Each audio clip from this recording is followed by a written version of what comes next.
I'd like to call the meeting of the Board of Public Works of January 19th to order. Before we get going, ask if anyone else besides LCAT is recording. Shirley Tancredi for the minutes. Awesome. And the first order of business would be to review and approve the minutes of the meeting of December 15th and January 5th. So moved. Second the motion. Any further discussion on either one of those? All in favor? Aye. Opposed? We're good to go.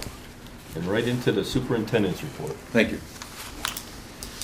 The first item I'd like to get into is our monthly budget review. It's actually been a couple of months since we went through this, so I wanted to get the board back up to speed of where we stand. That's the table you've seen before. As a brief recap, we're 28 weeks into the year. Based on, it's actually a 52.4 week year, so we're 53.4% of the year spent through the date of this report, which was January 13th, that Ms. Tancredi had pulled together these numbers. We're seeing pretty similar trends across all the divisions.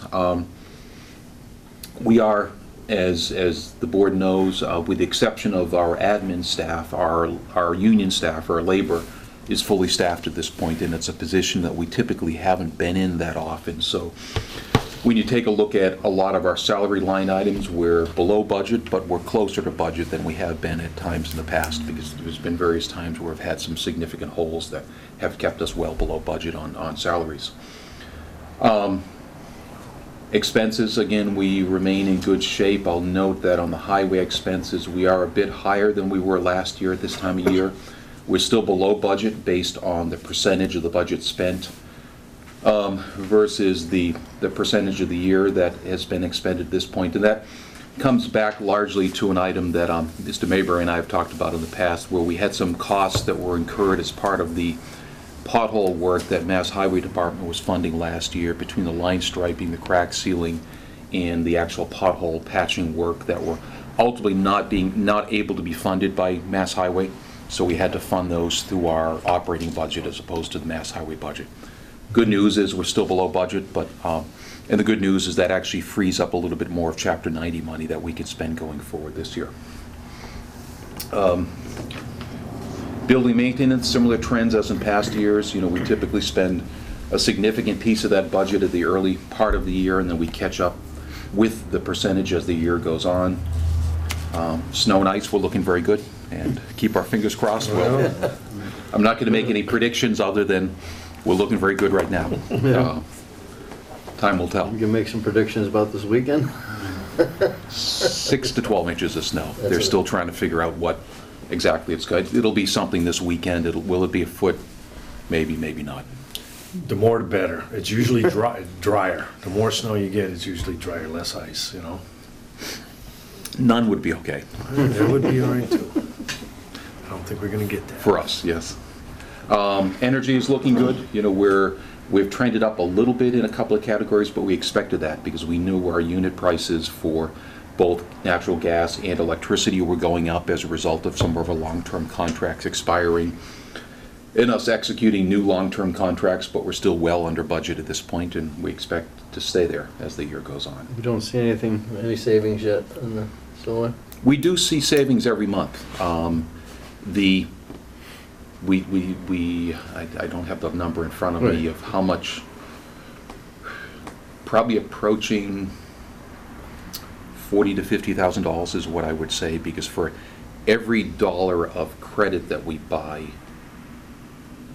well, every 80 cents of credit we buy, we get $1, so we get a 20% discount. Right. And on a monthly basis, that discount or savings has varied from $5,000 to $10,000 per month. So that's real savings. It's just at the same time, our electricity purchase cost has now come up by almost 20%. Yep. We were locked in for 5 years at a very good rate, 7 cents per kilowatt hour, and we're now at 9 cents and change per kilowatt hour. So still a good rate. Yeah. So we're absorbing that increase in the base rate through the savings and still just seeing a little bit of an increase as opposed to a 20% or more increase that we would have seen if it wasn't for that.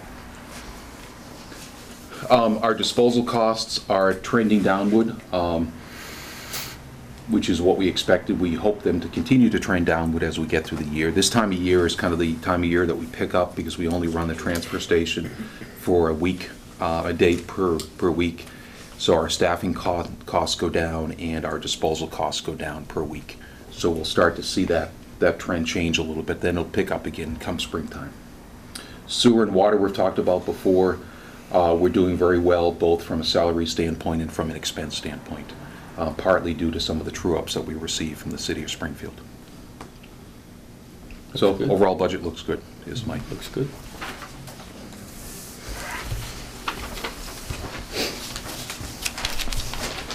Wanted to bring the board up to speed. We've talked once or twice about the DPW's role in the study of Heritage Park and what can be done for recreational facilities potentially at that location.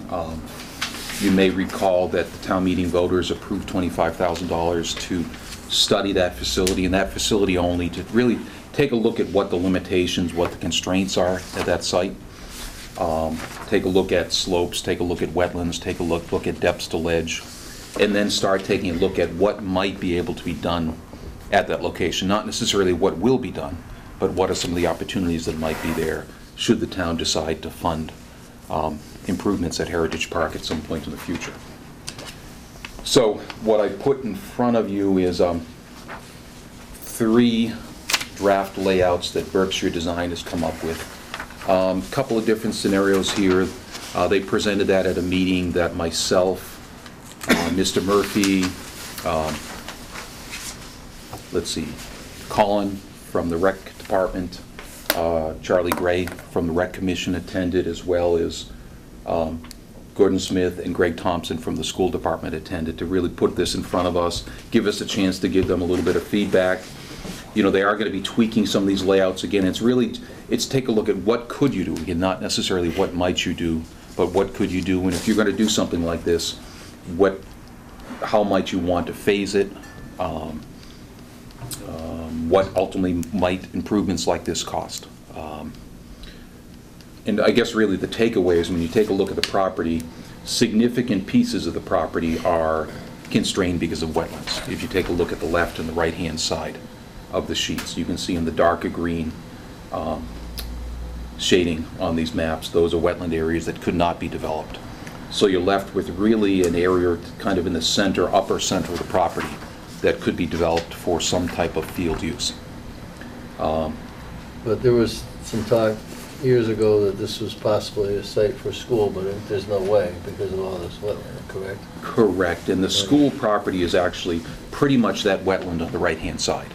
So the property that the school owns is almost, the school department owns is almost 100% wetland. So it's clearly, not only is it topographically limited, lots of other reasons why you might want to locate a school here. The property that they own actually is probably the worst portion of the property to try to develop at this point. And they're fine with that. They understand that if and when the town decided to do something with it, the school department would have to get on board, and how that property ownership issue would be resolved at this point. I don't know how that would be resolved, but it is held in the name of the school department as opposed to the name of the town.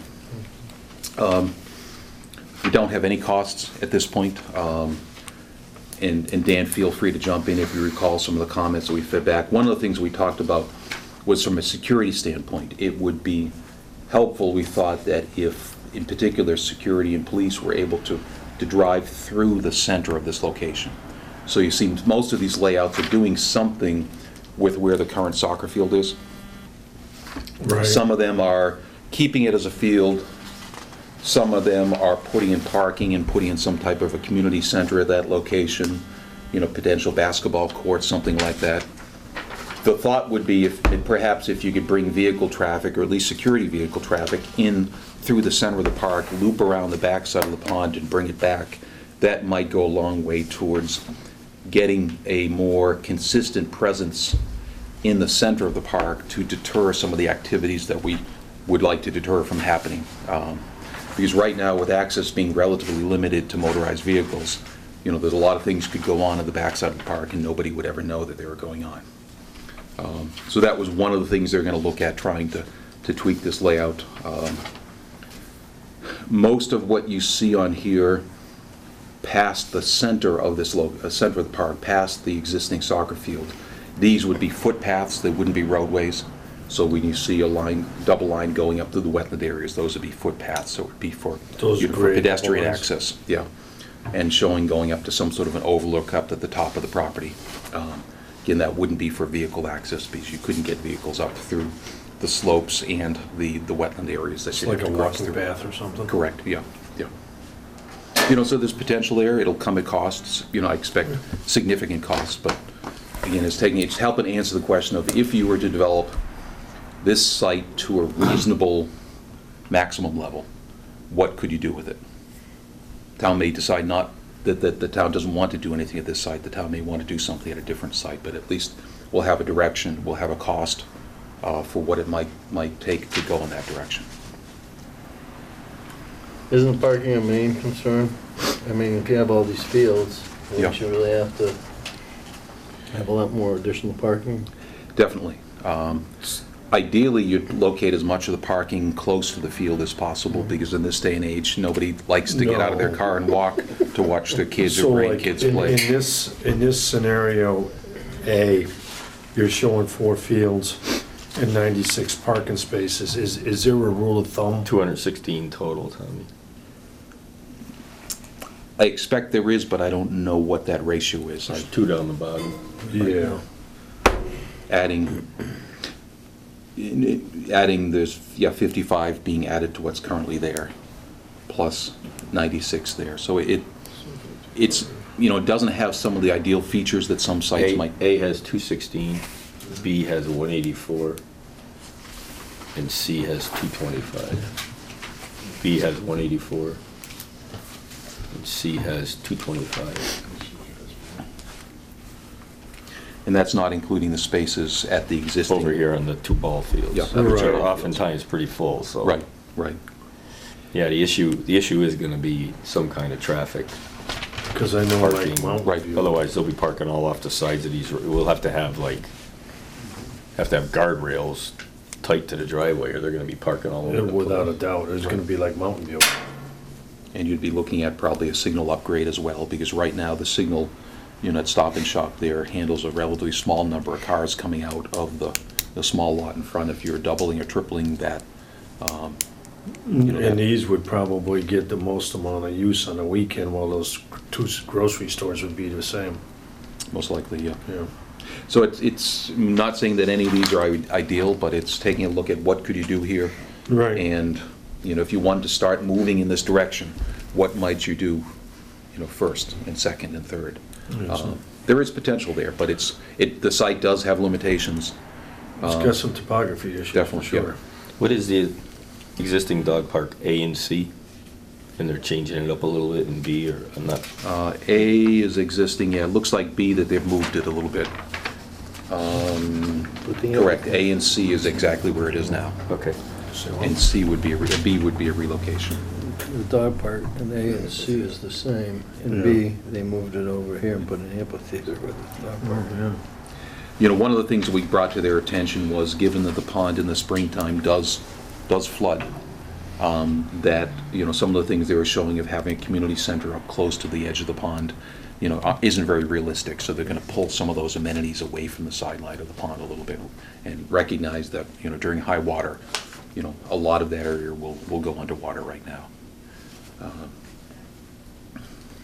Would we have the ability to put a pump like we have at center field to hold it from flooding? We would, it would probably have to be quite a bit larger a pump. But yeah, we could conceivably, as part of this, look at,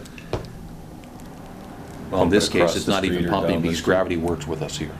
It's strictly the outlet controls, the ability, the amount of water you can get to that existing To culvert. send over to To sit under yeah. the Stop and Shop and across?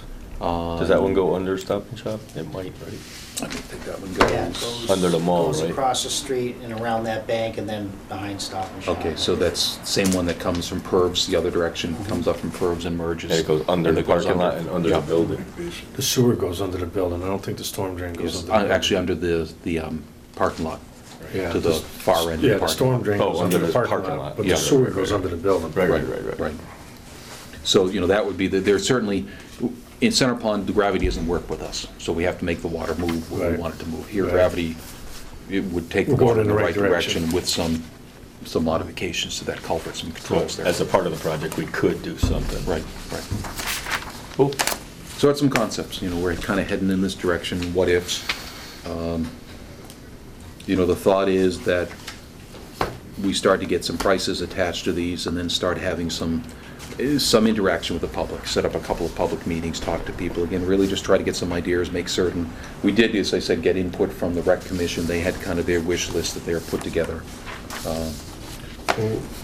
Were they pro any one or more than the other? I can't speak for, and Charlie is only one representative, so but he Okay. doesn't speak for the commission. In fact, the rec commission is meeting tonight, it's getting getting for to this see stuff. these for the first time themselves, so. The biggest constraint really the site has is slope, and that's the main reason why it would be very difficult to bring a roadway up or along any fields there, because by the time you get up, it's a, 5 to 10% slope, you'd have to switch back the roadway, and Oh, yeah. you don't really have any space to do anything like that, what you have out there. Ideally, you'd have a nice level area where you could bring people right close to the fields, you could deal with security that way, you could deal with a lot of things that way, but we don't have that site. And the slope is a concern all year or just in the winter? You'll get to a practical maximum of what you want to construct an access road at, probably 8%, 9%, something in that Pine range. Knoll is all of that, Yeah, all of that plus, yeah. right? So it's not like we couldn't, and it just wouldn't be a winter ice, snow access, which these fields shouldn't typically be anyways. Mm. So, It's something to consider. just a Yeah, thought. I yeah. mean, Pine Knoll's all of 5%. Yeah, we shut that down, like you said, at the end of fall, probably around Thanksgiving, that place doesn't open up again until spring sometime. Right.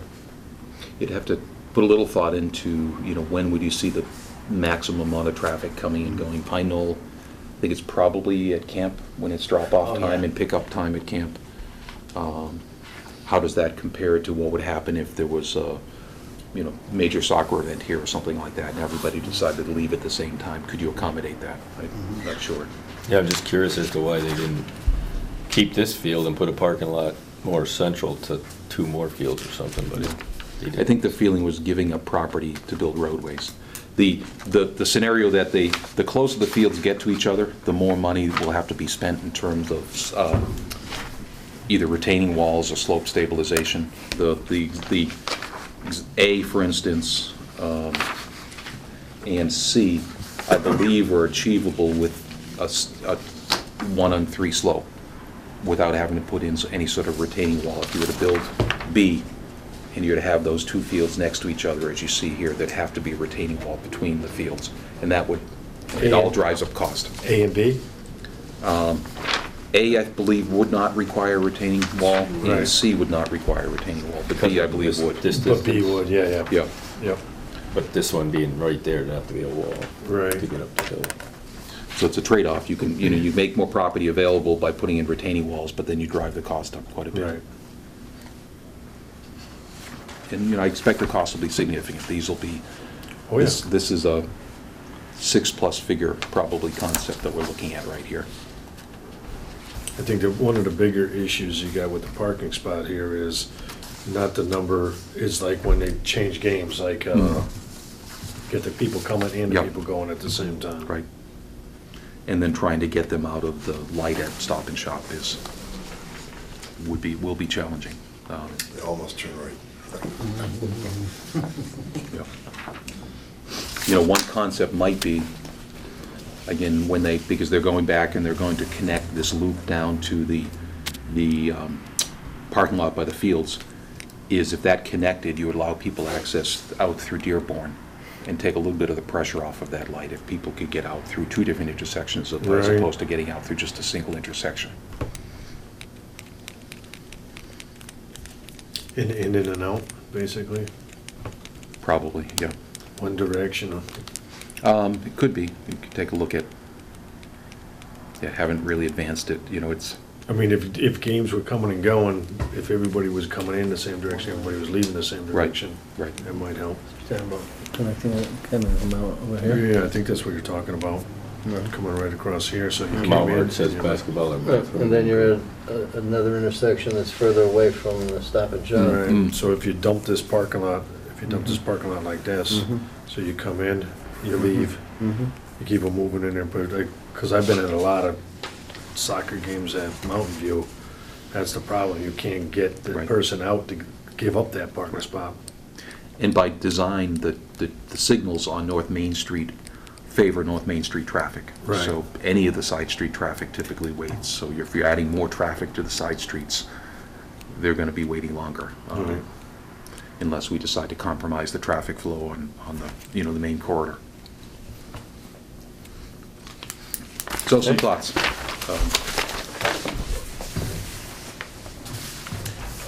One new item I wanted to put in front of the board, and I'm not looking for any action on it tonight, but just to get the concept out there,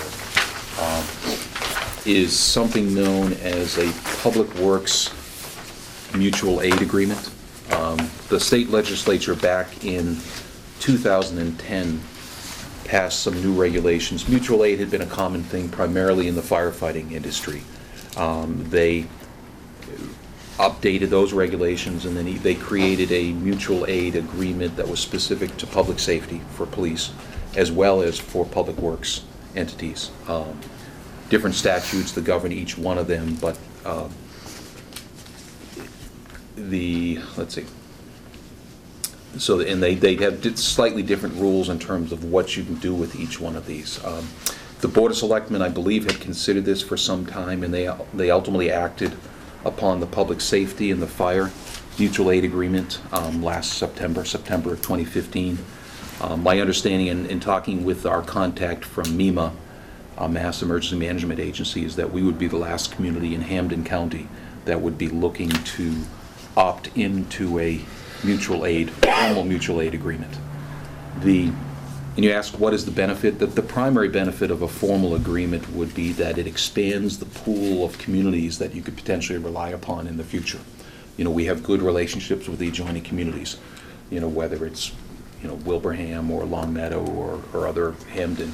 But if something major happened in this area and we had to reach beyond those communities, this would make it easier to do that in communities that we might not necessarily have a pre-established relationship with. The mutual aid agreement kind of creates the opportunity for that statewide relationship. You would stay within Hampden County? Could be anywhere. The way that this is written is it's really wide open. The other thing that's interesting, is unique to the Public Works Mutual Aid Agreement, is it not only covers emergency, but it also covers non-emergency events. So if for some reason there was something that we had a need to pull in additional resources from another community, this would be a vehicle by which we could do that. What it does is it helps to define some of the ground rules. It helps to define some of the liabilities, helps to define those types of things that if you're relying on another community and you have a worker, for instance, from Ludlow working in East Longmeadow, what happens if something gets damaged? East Longmeadow would agree that you would hold Ludlow harmless, that if you have an employee from Ludlow that's coming in and working for your benefit, they would work basically under the same rules that they would work under if they were in Ludlow or if they were working in East Longmeadow. So if we didn't have a certain sewer license, water license, backflow license for some reason. Right. Or tub grinder, catch basin cleaner, street sweeper, we could reach out for mutual aid. Definitely. For a short-term period if something happened. Right, so how would we compensate the other community or vice versa? Typically, in the emergency situation, compensation is worked out if and when there is reimbursement for the emergency situation. And that's Okay. the fire department, when they're providing mutual aid to Longmeadow, they don't get paid to go to Longmeadow. Longmeadow doesn't get paid to come to East Longmeadow to back us up. But if it's a snowstorm and the governor declares a state of emergency and FEMA provides reimbursement, then this provides a vehicle for tracking of those costs and reimbursing not only the host community, but the community that also was provided that provided support to the host community is one of the benefits. So if there's no reimbursement, it's kind of like just being a good neighbor. You did me a favor last month, and now you need something from me, you give it back. You could work out an agreement, and the wording is clear that, one, this doesn't affect any existing agreements, any existing relationships you might have. It also doesn't prevent you from entering into an agreement, which is, I want to hire your tub grinder and operator for a month because I've got a real big issue I need to deal with in town. We'll work this deal out, and we'll work it out financially because it's not an emergency, and Right. it's this unique case that I might not be able to do the same thing for you, so maybe I need to reimburse you for the cost. It's really all wide open. So again, I think it provides access to a bigger pool of communities, and it helps to really define some of the ground rules during an event. I've heard of the concept before and had. How are liabilities transferred? How are procedures transferred? Who has responsibility? If somebody came in from Ludlow, and they would still have direct supervisory responsibility over their people. We would have overall responsibility for their people. So we would say, here's a part of town that we need you to help us clean up. But then they would have their foreman directing their people. And it's defined in the statute that overall responsibility is the requesting community, but direct responsibility stays with the community them. that's providing the support. Right. So a perfect scenario would be like a tornado that is very narrow in just one area, and everybody wants to just come in and help them out and Right. clean it up. It talks about Eastern Mass to Western Mass, so it's the whole state. The whole state, you don't have It's to not stay county within, you don't have to specific. stay within counties.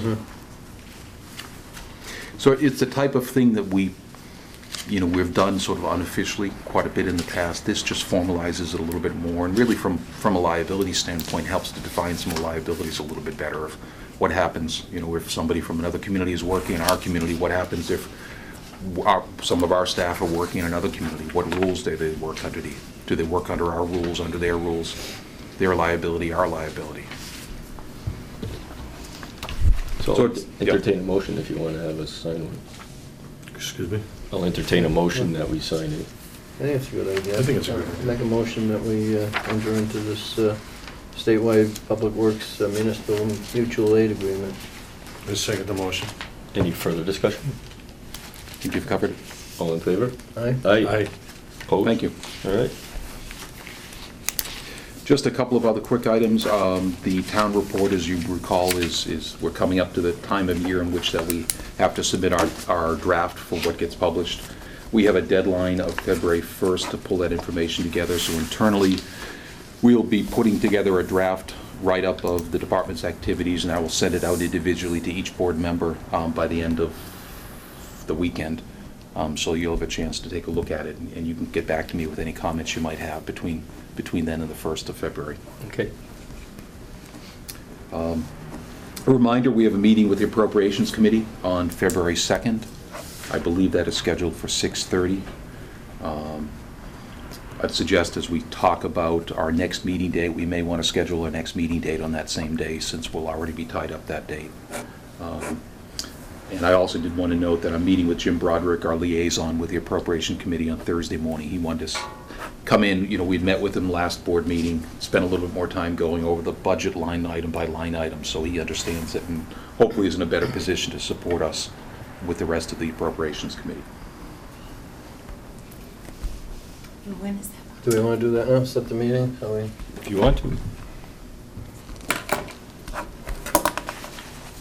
Works for me.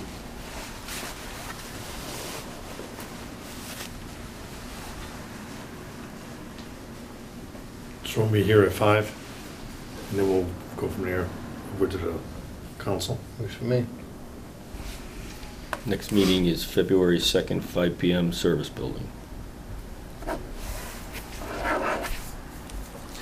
At that meeting, giving board members a heads up, I expect I did receive a request, and I think I forwarded that information to the board, from Stephen Crane, who is the town manager from Long Meadow, that did want to come in and meet with the board just to see if there was any potential synergy between East Long Meadow and Long Meadow relative to DPW needs and DPW facilities. And he had asked to be put onto the agenda, so I expect that we'd be putting me on the agenda for that night. So we'll try to keep the rest of our meeting relatively short, so we can have some time to, you know, to listen to what Stephen has to say and see if there's anything that makes any sense. Okay. 2 items, Springfield Water and Sewer contract, nothing new to report. My last comments went out a couple of weeks ago, and no response from Springfield at this point, so we're more than half a year into our contract period without a contract, so it's a challenging job for them. They've got to keep a lot of communities Yeah, happy, but I try to mean- come up with something that's fair and reasonable for everybody. I would think every other community's got a list of questions. I'm sure. As we do. And everyone has their own Unique. own perspective in terms of what's best for their own community. And the last item I did want to mention is that we're closing the reposting of the highway and utility manager on this Wednesday, the 20th. Tomorrow. Tomorrow, correct. Yep. And Any new applicants?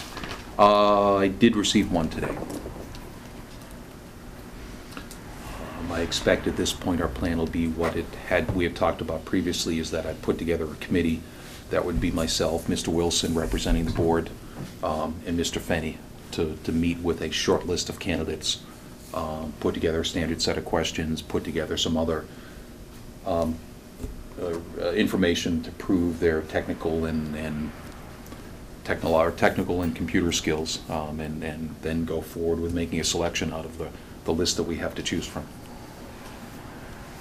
Okay, And with that, I'm done. excellent. Operations Building Manager Bruce. A few items for the board this evening. Seeing we've had such great weather this past winter, we've been able to complete a few projects that we've actually wanted to do this upcoming spring. We've added some roof drain leader system over at the Little Red Schoolhouse. We've had some small or minor water issues over at that facility, so we put some drainage lines, hitched up all the roof leaders, so to get that water away from the building. We've also started and are almost completed with the irrigation system over at the high school and the lacrosse field. We've been working on that for probably about a week and a half. We're doing the final run, hopefully tomorrow, and tie into the existing system. Obviously, we're not going to be turning it on anytime soon, so, but like I said, the staff's been able to get a lot of these things done and free up our spring a little bit.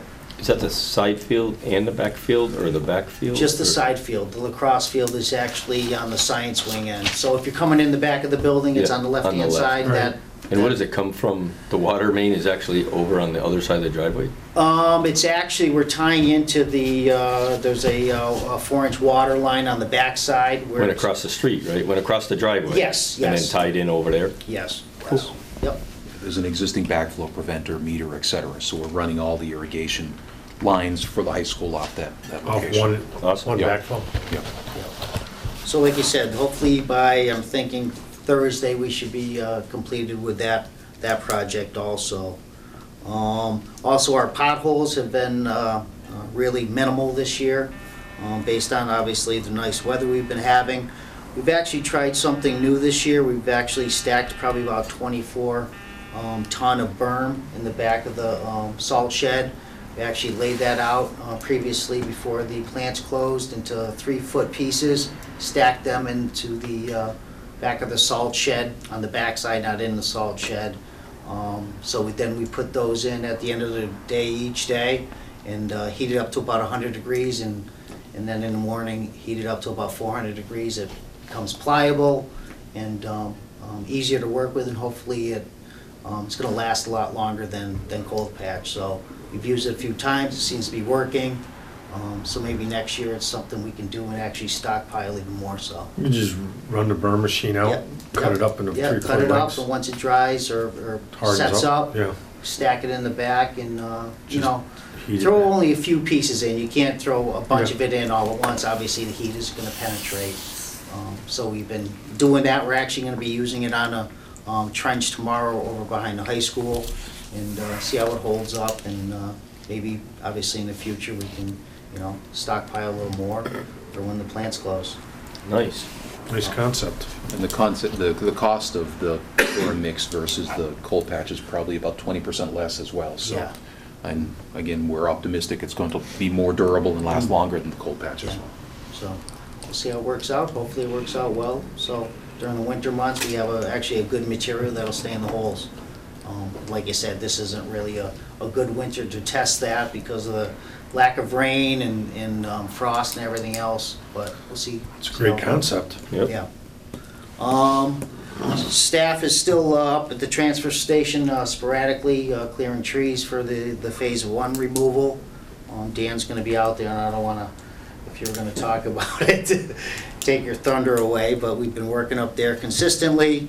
We also been out trying to clean up the work order system. We've had a bunch of tree work orders back since 2012 in the system, and are going through the entire work order system. Have completed quite a few work orders when it comes to tree removals.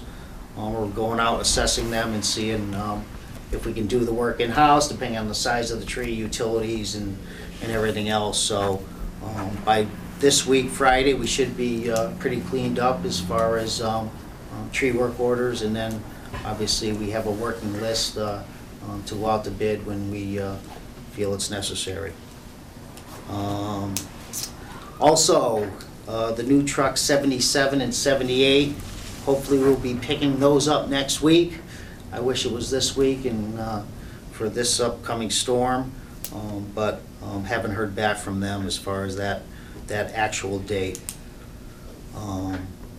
We currently also have staff going out and doing some work on the collector, actually doing sign inventories throughout the town. We just started today, going through the system, actually GPS location of each and every traffic sign, stop signs, yield signs, no parking signs. Adding that information, it actually through the system, it gives you the type of sign, it's a drop-down menu, size, condition, type, and just everything about that sign and getting it into our system.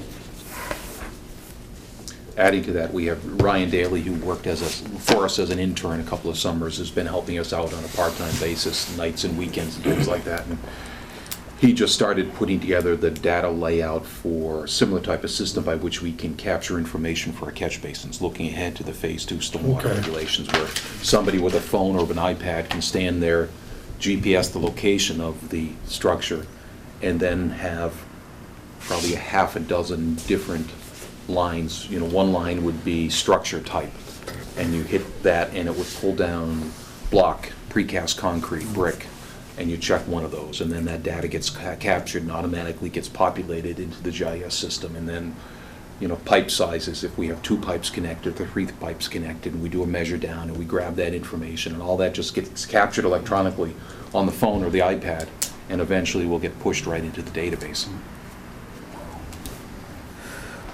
Building report, currently waiting for the final quotes. Actually, I've received a bunch of quotes today for the Maple Shade Swing Set project.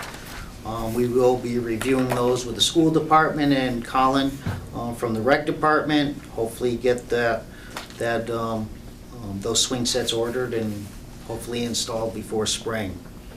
I'm also working on the Meadowbrook and Mountain View Playscape project. That budget is roughly about $130,000.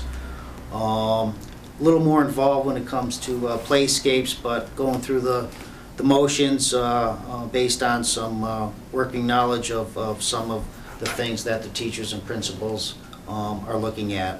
Hopefully be done with that as far as the specs and those items by the end of next week and get that project out to bid also. Town hall renovation projects, town hall distribution panel upgrades were completed by Good List on December 18th. So that part of the portion of the project is complete.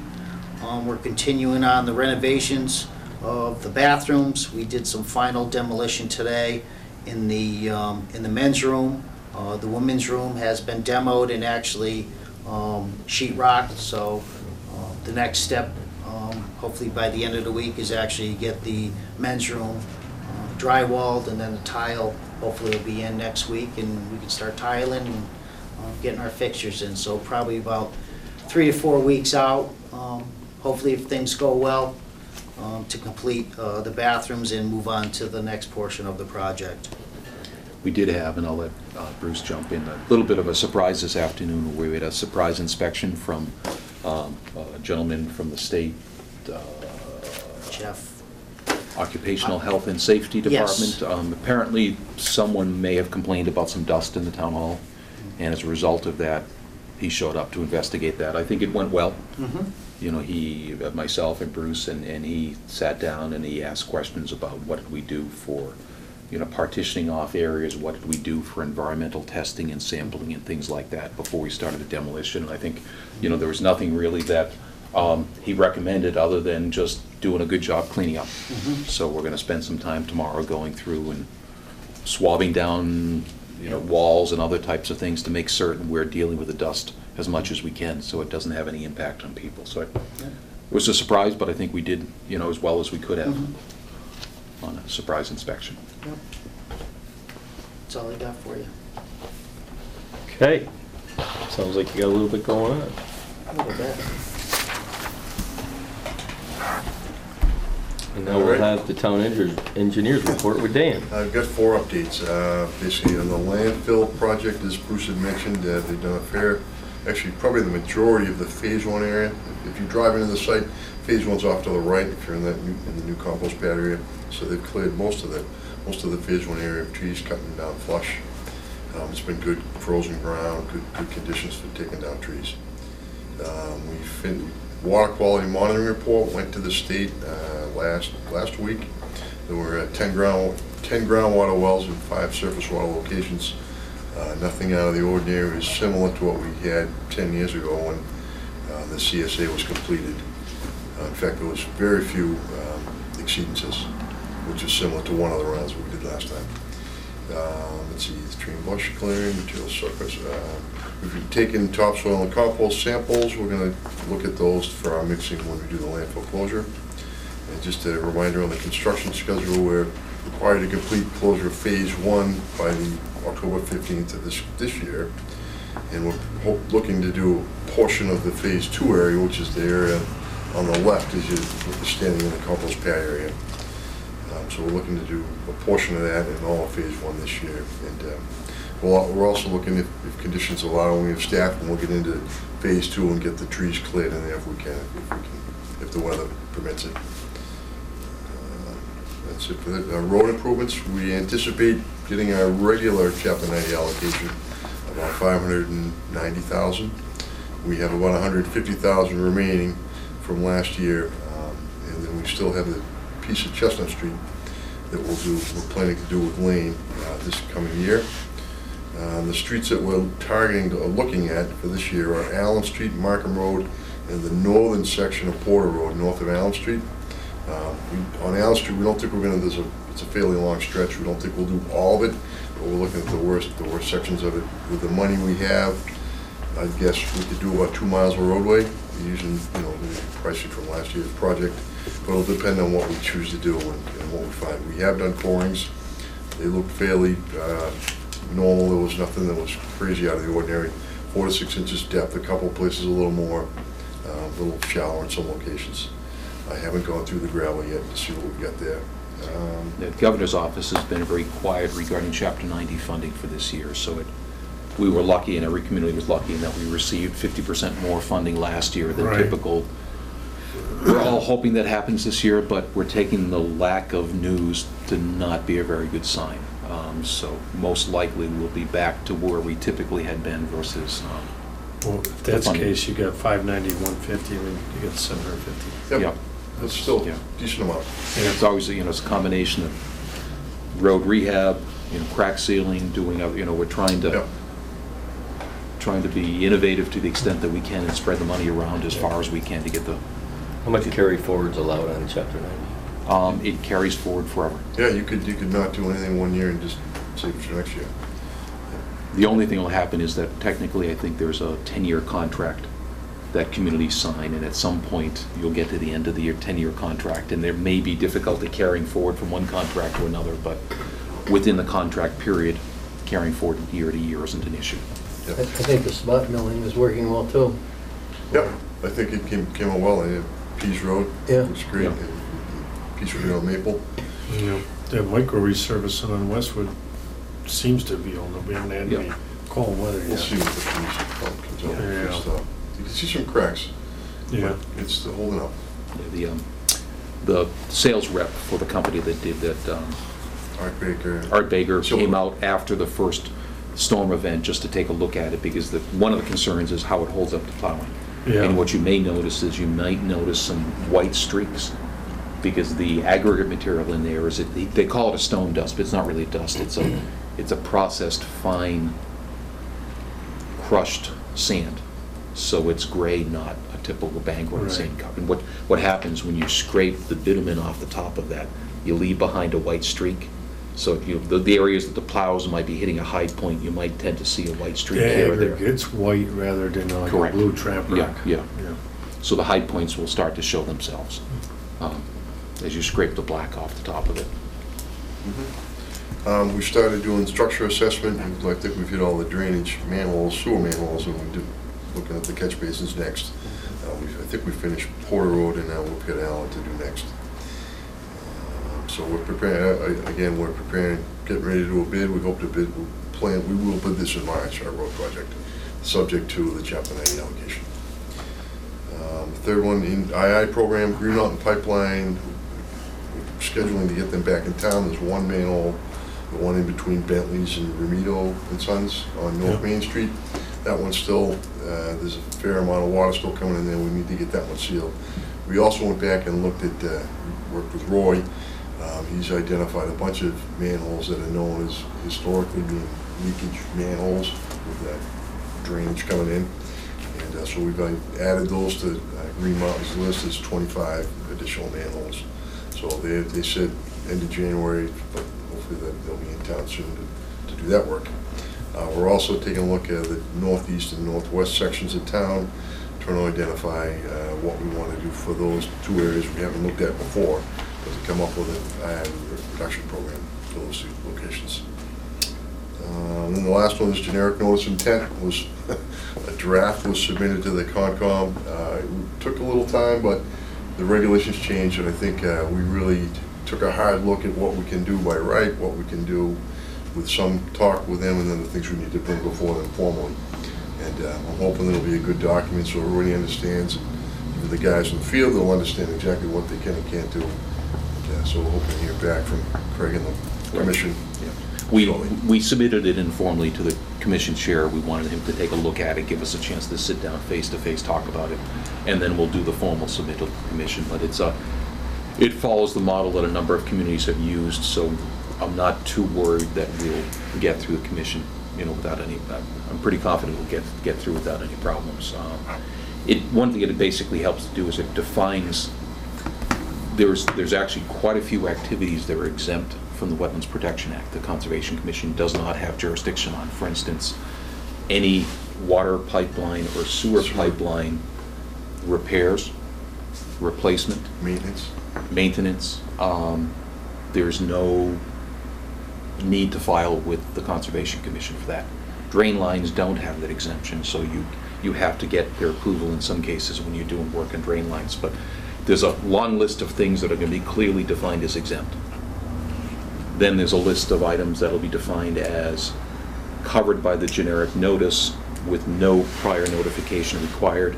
And then there'll be a short list of items where we'll be permitted to do those, but we'll have to notify the commission before we do those activities to give them a chance to weigh in. Right. That's it. That's all I've got. Okay. With that, we're on to other business. Have you heard back from National Grid on anything on our streetlight locations or mapping? I have not. The last time we met with Joanne DeRose, and there was another individual from National Grid probably 3 months ago, she said pretty much what she said via email, which is they have a long list of communities that have asked for the same information. They're working their way down through the list. We did talk a little bit about the idea of, would the town acquire the streetlights, what is the process to acquire the streetlights, if the town wanted to go forward with LED changeouts and things like that. And at that point, what National Grid indicated to us is that they have not done that anywhere yet, but they're working on a couple of models where either they would do the LED changeout and retain ownership, or potentially transfer ownership, sell the streetlights basically to the community, and then the community would be free to do whatever the community wanted to do with the streetlights. So they're slowly moving in that direction towards. But right now, we don't own the streetlights. We can't change them to LEDs if we wanted to. We can't force them to change them to LEDs at this point. So the complication, if we own the streetlight, a lot of them are sitting on telephone poles, not light poles. So we end up leasing the pole from the telephone company? It's a good question, yeah. I don't know what that agreement would have to be, because Yeah. Verizon owns the majority of the poles in town. So, Right. Yeah, those are the, Mhm. I'm not Those are saying the that we big necessarily want questions. to, we want to own 1,000 streetlights across town, but No, but I that's mean, an that's- option. You know what, though? With the price we're paying, we gotta think about sinking our own poles, putting our own LEDs in some places. Just we're like just- anything else, we're just- equipment, labor. But we're just paying a ton of money. It seems like that, but when you take a look at it on a cost per unit basis, it's actually pennies per day. It's not, but it's a lot of lights and a lot of days, so it does add up to a big number at the And end it of the includes day. electricity, so. Correct, yeah. You know, you're still gonna have that cost. It's crazy they're not more aggressive, because they do commercial buildings and spaces all the time with incentives. Mhm. If you add up the number of streetlights that exist, it's way more electricity than a bunch of buildings. So it's crazy that they're not all over it. I wouldn't think so. Streetlights everywhere. They're not all over it because nobody's screaming. Yeah, so keep pushing it. Yeah. If you become the squeaky wheel, then you'll. Maybe we'll be the first town to make it happen. Anything else? Nope. Entertain a motion. Motion to adjourn. Second the motion? All in favor? Aye. Aye.